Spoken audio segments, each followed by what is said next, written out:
ঠিক সেই সময়টিতে আমাদের ডক্টর মোহাম্মদ ইউনূস, অন্তর্বর্তীকালীন সরকারের প্রধান, নোবেল লরিয়েট, তিনি তার প্রিয় কন্যাকে নিয়ে আর ছোট্ট একটি বহর নিয়ে সুইজারল্যান্ডে আছেন।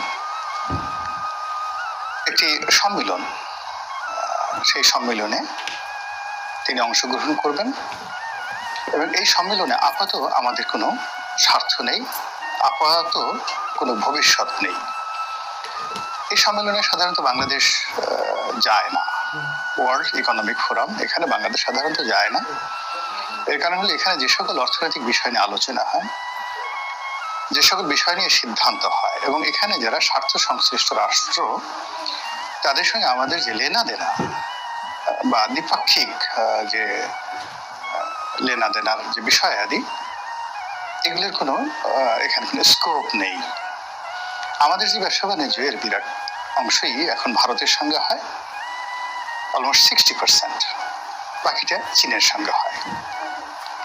কিছু মৌলিক বিষয়াদি রয়েছে যেগুলো আমদানির ক্ষেত্রে খুব মৌলিক পণ্য জার্মানি থেকে হয়, ইউএসএ থেকে হয়, অস্ট্রেলিয়া থেকে হয়, মধ্যপ্রাচ্য থেকে হয় এবং এগুলো আন্তর্জাতিক টেন্ডারের মাধ্যমে হয়।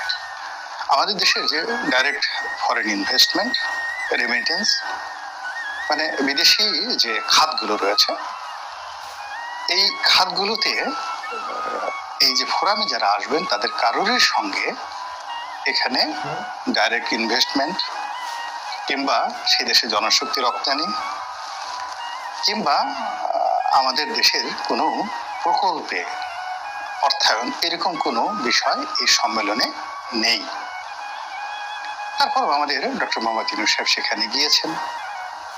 অনেকে বিরূপ মন্তব্য করছেন যে দেশের এই দুরবস্থার মধ্যে টাকা খরচ করে তার কি দরকার ছিল যাওয়ার। সরকারি হিসাবে তিনি 4 দিন থাকবেন, 4 কর্মদিবস সেখানে থাকবেন। দেশের যে ত্রাহিতার এই অবস্থা, তাতে এই 4 দিন সময় তার জন্য, তার উপদেষ্টাদের জন্য এবং বাংলাদেশের জনগণের জন্য খুবই গুরুত্বপূর্ণ। তিনি ঐক্যের প্রতীক এবং তার যারা সহযোগী তাদের আশা আকাঙ্ক্ষা এবং ভরসার প্রতীক। তিনি আছেন তো তার উপদেষ্টারা আছেন, সমন্বয়করা শক্তি পাচ্ছেন। তিনি নেই, অনেকের কাপড় চোপড় মুহূর্তের মধ্যে নষ্ট হয়ে যাবে, অনেকে জ্ঞান হারিয়ে ফেলবে, অনেকে উন্মাদ হয়ে যাবে। তো কাজেই তার বিদেশ ভ্রমণ খুব একেবারে নেহায়েত না হলেই নয়, এরকম জায়গা ছাড়া বিদেশ ভ্রমণটা তার জন্য হারাম। তিনি যদি শুধুমাত্র বসে থাকেন তাহলে তার সরকার গতি পাবে, প্রাণ পাবে। তিনি যদি বাংলাদেশে শুধু ঘোরাফেরা করেন, টেকনাফ থেকে তেঁতুলিয়া যান, তার জন্য, তার সরকারের জন্য খুবই গুরুত্বপূর্ণ হয়ে পড়বে। কিন্তু সেটি না করে তিনি এই ক্ষমতা গ্রহণ করার পর 5 মাসের মধ্যে কতবার বিদেশে গেলেন। আমরা দীপুমণিকে গালাগালি করেছি, এখন দেখি আমাদের বুড়ো দীপুমণি সেই 5 মাসের মধ্যে কতবার গেলেন। এসে তিনি আমেরিকাতে গেলেন, মানে জাতিসংঘে গেলেন, তারপরে শেষে ইন্দোনেশিয়াতে গেলেন, এরপরে সেই আর কোন কোন দেশে যেন গেলেন আমার এত মনেও থাকে না। আবার এই যে এখন এখানে গেলেন, মধ্যে আবার মিশরেও গিয়েছিলেন। মানে অলমোস্ট এভরি মান্থ। মানুষের তো একটা যাকে বলা হয় সহ্য শক্তি আছে, তার এই 86 বছরের শরীর নিয়ে ট্রাভেল করাটা আসলে কোনো অবস্থাতে বৈজ্ঞানিকভাবে বা মেডিকেল সায়েন্স অনুযায়ী অ্যাপ্রোপ্রিয়েট না, বরং তিনি এখানে থাকলে অনেকটা ভালো থাকেন। এই গেল মানে একদম রিয়েলিটি, একদম রিয়েলিটি। বলে না যে তোমরা রিয়েলিটি মেনে নাও, তো ডক্টর মোহাম্মদ ইউনূসের জন্য এটা হলো প্রথম রিয়েলিটি।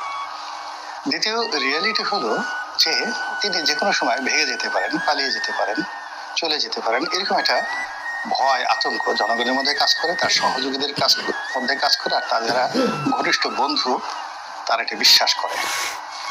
এর কারণটা হলো যে এর আগে তিনি রাজনীতি করার ইচ্ছা করেছিলেন 11-র সময়টিতে।